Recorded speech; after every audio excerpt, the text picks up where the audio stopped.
आपको याद हो हमने एक सर्किट का RC सर्किट का फ्रीक्वेंसी रिस्पॉन्स देखा था और उसमें हमने फ्रीक्वेंसीज इनपुट की थी साइन वेव सिग्नल जनरेटर से सर्किट को और आउटपुट हमने मेजर की थी और आउटपुट का जो साइन वेव थी उसका हमने मैग्नीट्यूड देखा था या एम्पलीट्यूड और साथ उसका फेज़ देखा था हमने, ठीक है। और जो एम्पलीट्यूड और फेज़ था उससे फिर हमने कंफर्मेशन की थी कि जो ट्रांसफर फंक्शन बन रहा है उसकी जो उसका गेन और फेज़ है एग्जैक्टली वो वही है जो कि आप मेजर कर रहे हैं या नहीं। याद आया आप लोगों को? ठीक है, अच्छा। तो it for the first order transfer function, ठीक है। और उसके बाद फिर हमने सेकेंड ऑर्डर ट्रांसफर फंक्शन की मेजरमेंट तो नहीं की लेकिन हमने उसको सॉल्व किया था। तो अभी तक आपको फर्स्ट ऑर्डर और सेकेंड ऑर्डर दोनों का पता होना चाहिए कि उसमें क्या उसका मैग्नीट्यूड रिस्पॉन्स कैसा लगेगा, उसका फेज रिस्पॉन्स कैसा लगेगा। आज हम ये करेंगे कि उनके मैग्नीट्यूड और फेज रिस्पॉन्स है, जो फ्रीक्वेंसी रिस्पॉन्स है, इसको हम प्लॉट कैसे करेंगे, ठीक है। इसको हम प्लॉट करना आज हम देखेंगे और प्लॉट करने के लिए मल्टीपल मेथड्स यूज़ होते हैं। जो दो मेथड्स जो सबसे ज़्यादा इफ़ेक्टिव हैं वो आज हम देखेंगे। अगर आप लोगों ने पहले किए हुए तो बता दें, हम उनको नहीं कवर करेंगे, आगे चलेंगे। कितने लोगों ने बोर्ड प्लॉट पहले देखे हुए किए हुए? हाँ जी, आते हैं आप लोग को? अब्दुल्ला, आप लोग, उनको कवर करने की ज़रूरत नहीं है? आप लोगों ने किया हुआ? नहीं, अंडरग्रेड में नहीं किया हुआ है?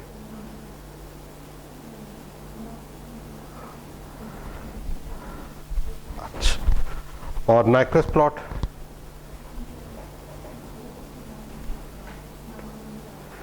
है, आपने बोर्ड का नाम नहीं सुना हुआ, नाइक्वेस्ट का सुना हुआ है? इंटरेस्टिंग, अच्छा चलें। ओके तो हम पहले कहाँ से शुरू करें? पहले फिर मैं आपको सिंपल बोर्ड प्लॉट करवा देता हूँ और उसके बाद फिर हम उसको नाइक्वेस्ट प्लॉट पे लेके जाएंगे।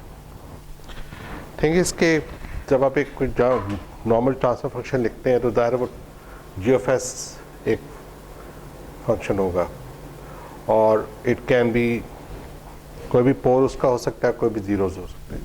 तो हम एक फर्स्ट ऑर्डर सिस्टम लेते हैं, ठीक है, जिसमें एक पोल है और हम इसको इस तरह से हम लिखते हैं, लेट्स से कि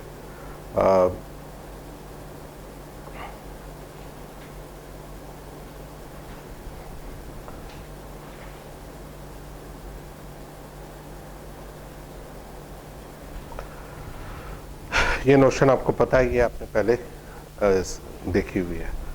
अच्छा, और इसको हम इस तरह से भी लिख सकते हैं 1/τs+1। अगर मैं यहाँ पे 1/τ पर भी रखूँ तो मेरे पास ये वाली एक्सप्रेशन आएगी। अब फ्रीक्वेंसी रिस्पॉन्स में हम ये करते हैं कि आपको ये पता है कि एस आपके पास दो टर्म्स मिलता है, ठीक है, सिग्मा प्लस माइनस जो ओमेगा। ये आपके पास एस का फॉर्मुलेशन है। इसमें एक आप एक तरफ को हम ले लेते हैं तो ये आपके पास इमेजिनरी पार्ट है, ये इसका रियल पार्ट है, ये ट्रांजिएंट में यूज़ होता है और ये स्टेडी स्टेट में यूज़ होता है।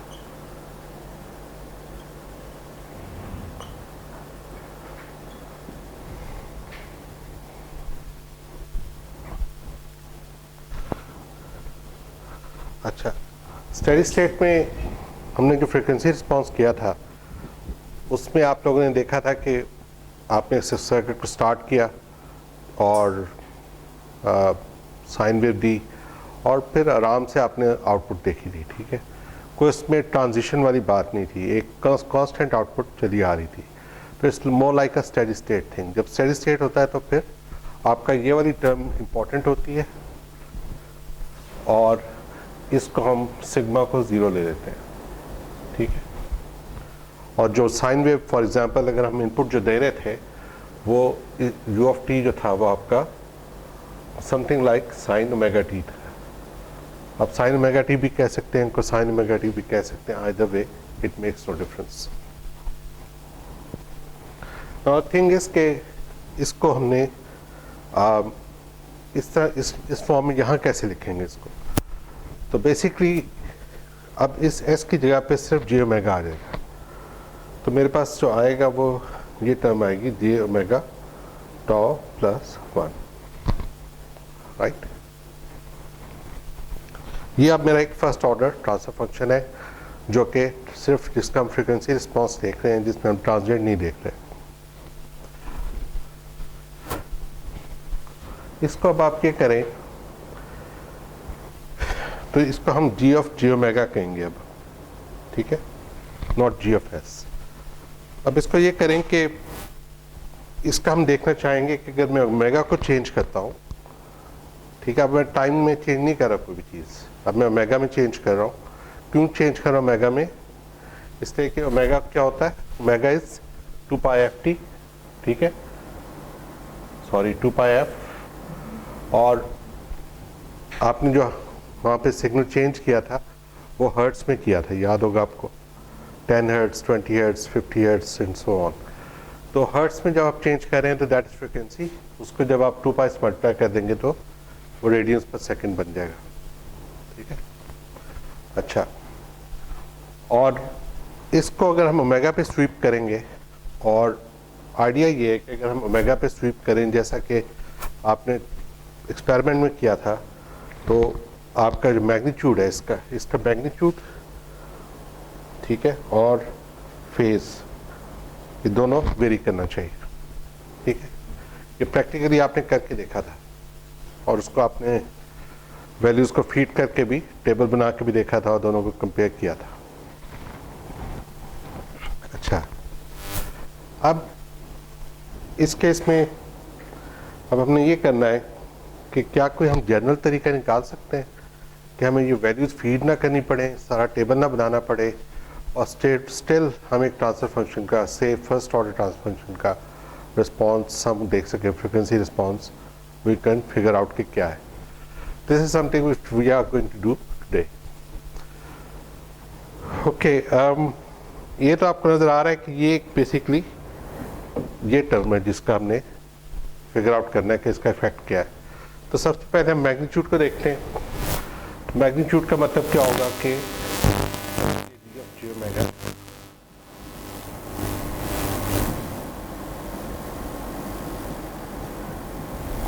तो दोनों साइड्स का अगर मैग्नीट्यूड लूँ तो ये कुछ इस तरह बनेगा, और यहाँ से मेरे पास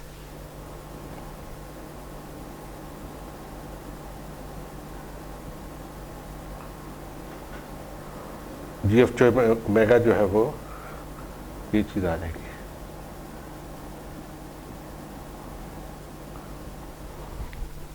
ठीक है,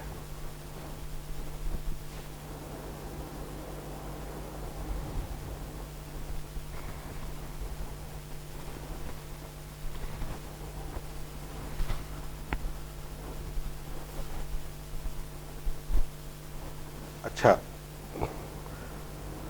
हाउ अबाउट दिस थिंग ना, इसको हम कैसे एनालाइज करेंगे?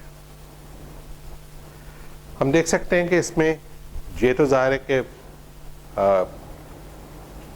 आयोटा है, ठीक है, -1 अंडर रूट है, कांस्टेंट है। टाउ भी आपका कांस्टेंट है। क्यों टाउ कांस्टेंट है? इसलिए कि ये 1/टाउ जो है पोल है, ठीक है। तो फिर चेंज कहाँ आ रही है? ओमेगा में, ठीक है। और जो इसके साथ वाली टर्म है वो 1 है, वो भी कांस्टेंट है। तो हमें इस चेंज को देखना है कि चेंज जो ओमेगा में आ रही है उस पूरी चीज़ को कैसे चेंज करेगा। तो हम ये कहते हैं कि हम 3 केसेस देखते हैं, ठीक है। एक में हम कहते हैं कि G omega tau case number 1 is let's say very much smaller than 1, ठीक है। हम ये कह रहे हैं कि ओमेगा टाउ बहुत छोटा है, मतलब फ्रिक्वेंसी बहुत छोटी है, तो उसकी वजह से जो ओमेगा टाउ है वो भी बहुत छोटा नंबर बन गया, और वहाँ से फिर हमारे पास जो फाइनल नंबर आया वो 1 से बहुत छोटा है। इतना छोटा है कि हम इसको इग्नोर कर सकते हैं। और second part omega tau is very much greater than 1, ठीक है। और थर्ड पार्ट जिसमें हम कह सकते हैं कि ये दोनों कंपैटिबल हैं, ठीक है। तो हम कहेंगे कि जी इसको हम इग्नोर नहीं कर सकते, वैसे ही रखेंगे। तो इससे क्या होगा, अगर हम सपोजिशन ए में जाएं तो हम ये कह सकते हैं कि 1 plus J omega T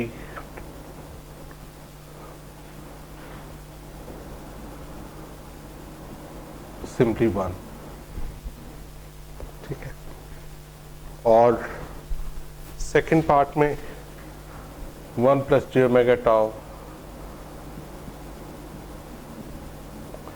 is simply equal to sum omega tau, ठीक है। और सी पार्ट उस जितना ही रहेगा, इसको हम कोई सिंप्लीफाई नहीं कर सकते।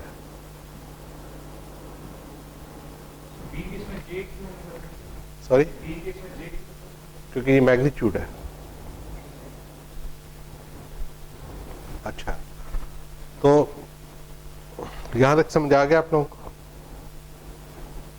अब अगर आप मैग्नीट्यूड्स को देखेंगे तो ये क्या चीज़ होगा, अगर मैं फ्रीक्वेंसी के अगेंस्ट इसको प्लॉट करता हूँ, ठीक है। लेट्स से कि मैं एक्स एक्सिस पे फ्रीक्वेंसी रख रहा हूँ, तो मेरे पास 3 रीजन आ जाएंगे।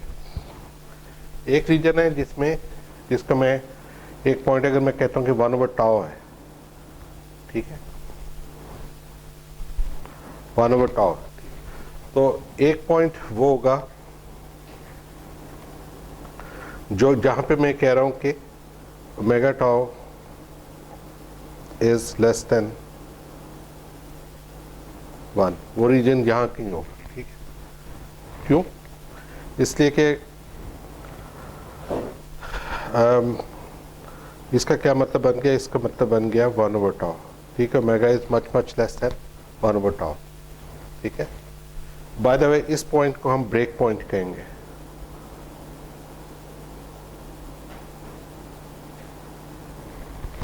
ओके। और यहां पे हमें पता है कि मैग्नीट्यूड क्या है, यूनिफॉर्मली इस पॉइंट पे 1 है, ठीक है। अच्छा, और इस पॉइंट पे क्या होगा, यहां जब इससे हम आगे आएंगे ब्रेक पॉइंट से, तो omega tau is greater than 1, ठीक है। दैट मीन्स कि omega is greater than 1/tau। इसका मतलब है कि इसके बाद का सारा रीजन, और यहाँ पे क्या वैल्यू है, ओमेगा टाउ, ठीक है। अब ओमेगा टाउ क्या करेगा, अगर मैं ओमेगा को प्लॉट करूँ यहाँ, ठीक है, ओमेगा तो मुझे पता है, तो ये टर्म फ्रीक्वेंसी के साथ बढ़ेगी, कम होगी, क्या होगा। अगर एक्स एक्सिस पे आप ऐसे जा रहे हैं तो ये टर्म बढ़ेगी या कम होगी, बढ़ेगी। टाउ कांस्टेंट है आपका, ओमेगा वेरी कर रहा है, तो हम कहते हैं कि ये वेरी करेगी, ठीक है। अच्छा, दरमियान में क्या हो रहा होगा, दरमियान में हम कह सकते हैं कि जी ये वो रीजन है जहाँ पे ओमेगा टाउ इज रफली इक्वल टू 1, ठीक है। तो इसका मतलब है कि ओमेगा इज रफली इक्वल टू 1/tau। तो हम कह सकते हैं कि यहाँ पे आके ये शायद थोड़ा सा नीचे जाए और फिर ऊपर आ जाए। नटशेल में हम ये कह रहे हैं, अगर आप अप्रॉक्सीमेट करें इस चीज़ को, हम ये कह रहे हैं कि ब्रेक पॉइंट के बाद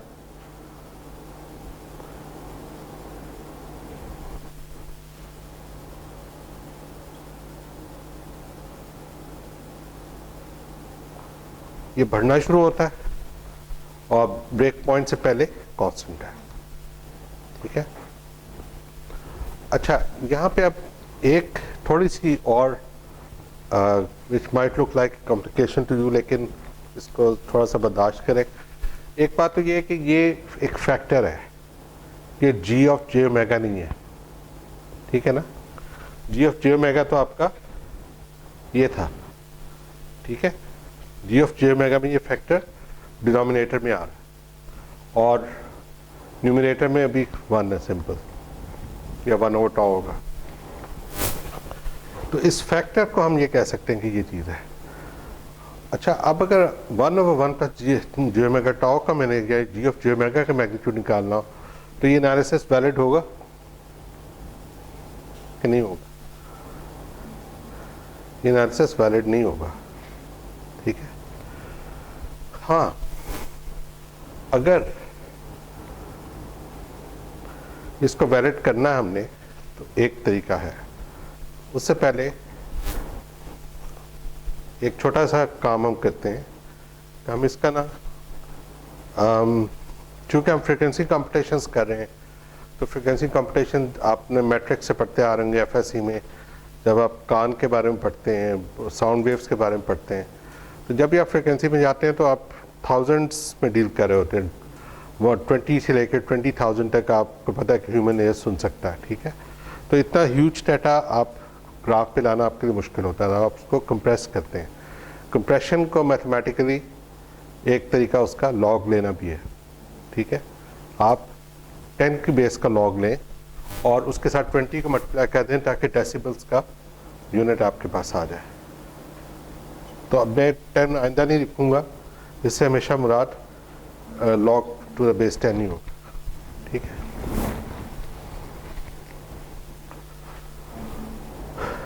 राइट? कौन सा?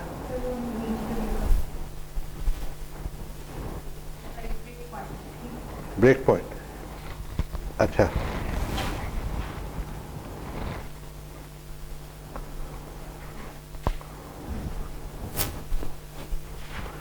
अच्छा, अब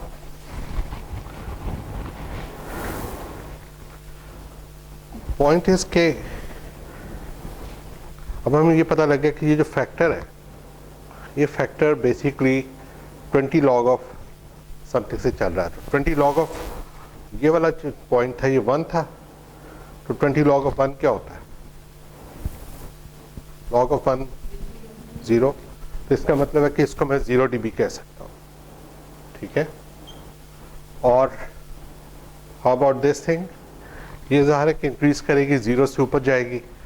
अच्छा, किस तरह इंक्रीज करेगी ये इस तरह से इंक्रीज करेगा कि अगर मैं कहूँ कि जी फॉर एग्जांपल 1 पे ये 0 था तो 20 लॉग ऑफ 10 कितना होगा? लॉग ऑफ 10 1 होता है, तो 20 हो गया, ठीक है। तो मैं कहता हूँ कि लेट्स ये 10 था, यहाँ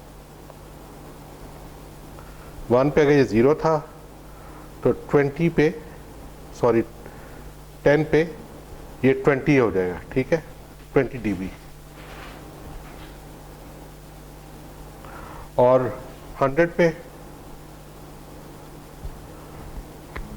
पे लॉग ऑफ 100 क्या होता है? ये 2 की पावर है तो ये 2 हो जाएगा, 2 × 20 40, ठीक है, 40 dB। ये आपका 20 dB हो गया। अब यहाँ पे आप कह सकते हैं कि ये 40 dB हो गया।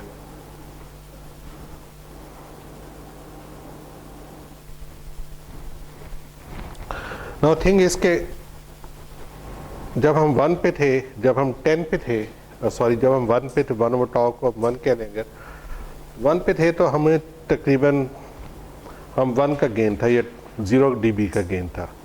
10 पे आए तो 20 dB हमें मैग्नीट्यूड मिला, 100 पे आए तो हमें 40 dB मिला। इसका मतलब है कि हम हर 10 टाइम जब भी फ्रिक्वेंसी बढ़ रही है हमें 20 dB हमारा मैग्नीट्यूड बढ़ता जा रहा है। तो इसको कहते हैं 20 dB पर डिकेड का गेन। डिकेड का क्या मतलब है? 10 टाइम ज़्यादा। 20 dB का मतलब हो गया 20 dB पर डिकेड। तो गेन कितना हो गया? 20 dB पर डिकेड, ठीक है।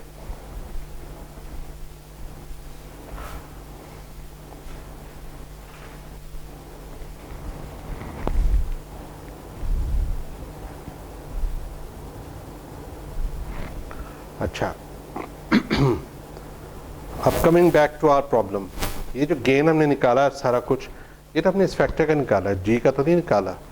तो जी के लिए क्या करेंगे, अब G of G omega is equal to 1 over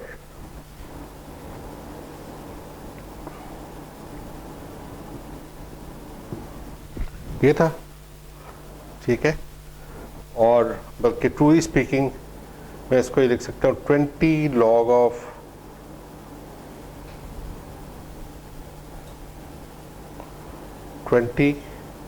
log of this whole thing, ठीक है।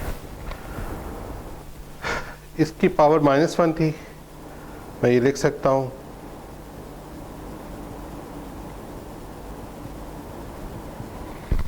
ठीक है। यहां से मेरे पास पावर बाहर आ गई लॉग से,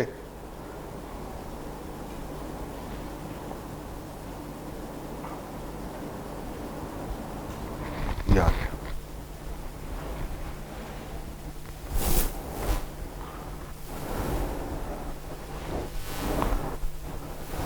हाँ जी, एनी क्वेश्चन सो फार।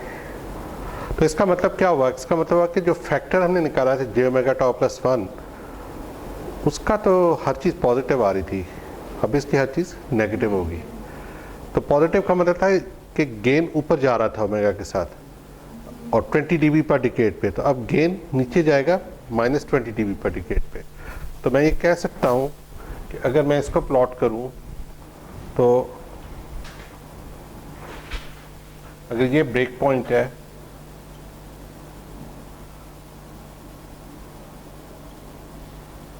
तो मैं 0 dB से स्टार्ट करूंगा, ठीक है।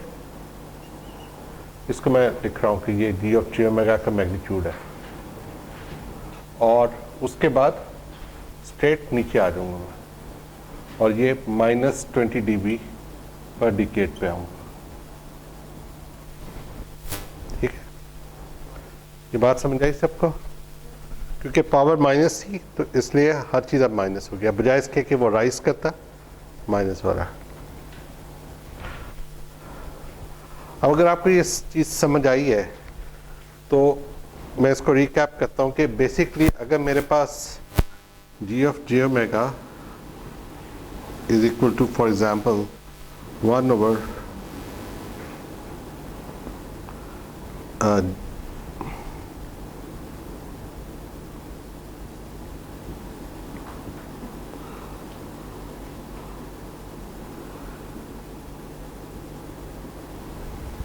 ये है, ठीक है। तो मैं इसको ये लिख सकता हूँ एस 10 से मल्टीप्लाई करके, राइट। तो इसका मतलब है मेरा ब्रेक पॉइंट कहाँ है, 10 पे, ठीक है। और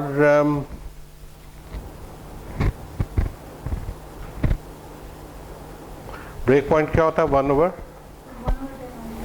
10 है। इसको बेहतर कर ले ज़रा, 1 ओवर, इसको पोल को 10 पे रखें तो ये ब्रेक पॉइंट आपका 1 ओवर टाउ होगा यहाँ पे, तो ये 0.1 हो जाएगा, ठीक है। अच्छा,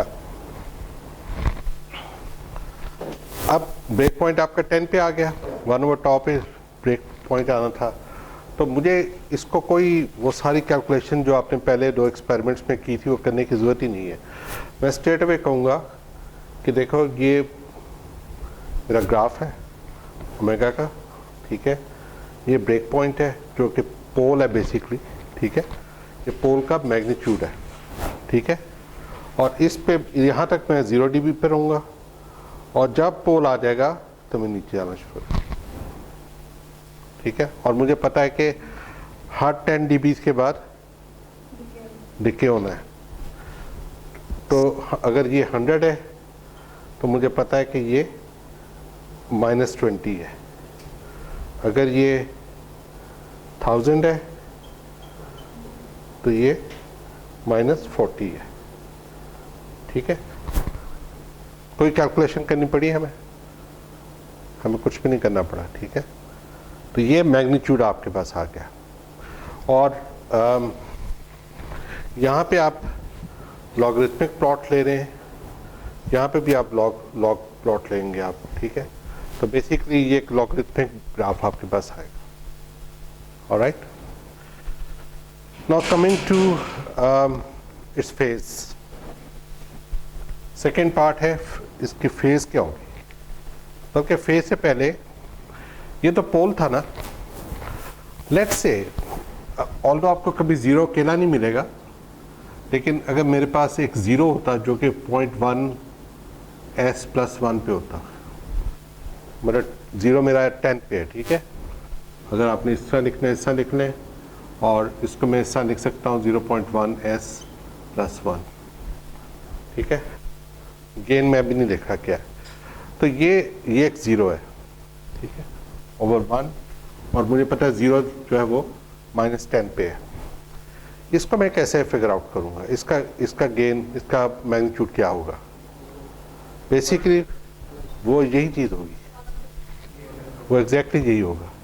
तो वो ये -20 dB पर डिकेड पे आ रहा था, वो +20 dB पर डिकेड पे आ जाएगा, और हमारे पास वही उसी तरह 0 dB पे चलेंगे पहले हम, फिर 10 पे आएंगे, और फिर हम स्ट्रेट अवे ऊपर चले जाएंगे, ठीक है। और वो 100 पे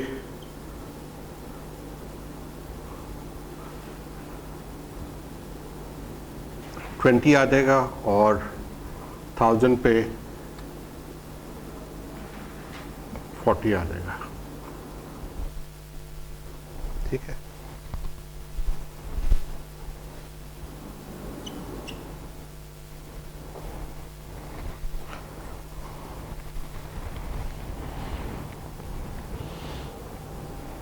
तो अब आपको पता लग गया कि अगर खाली एक ज़ीरो होता, खाली एक पोल होता, तो उसका आपने क्या करना था, ठीक है। उसका बोथ प्लॉट मैग्नीट्यूड का कैसे निकलेगा, ठीक है।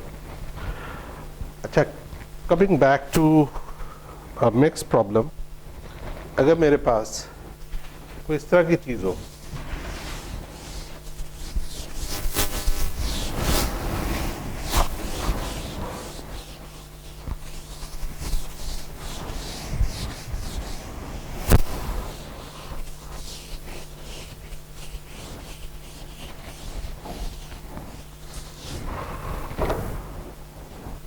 लेट्स से कि मेरे पास ये चीज़ है,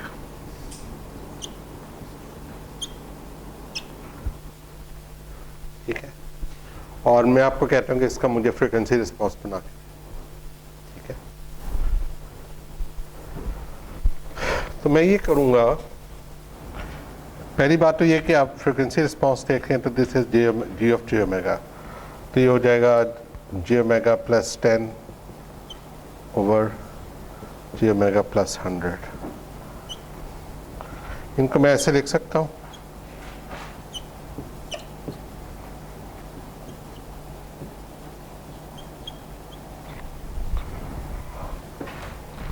ठीक है। अब जब मैं इनका मैग्नीट्यूड लूँगा तो मेरे पास अलग अलग इनके मैग्नीट्यूड आ जाएंगे,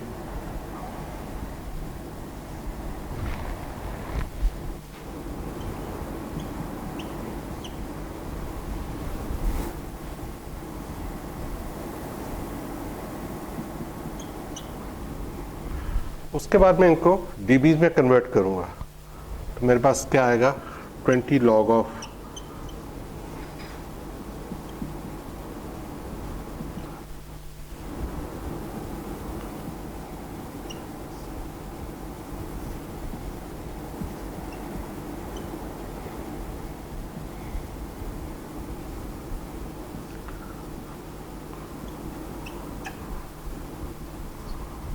ठीक है। अच्छा, अगर जो लॉग के आर्गुमेंट्स है अगर वो मल्टीप्लाई हो रहे हो तो फिर वो क्या होते हैं, वो ऐड हो जाते हैं। तो हम ये बड़े आराम से लिख सकते हैं,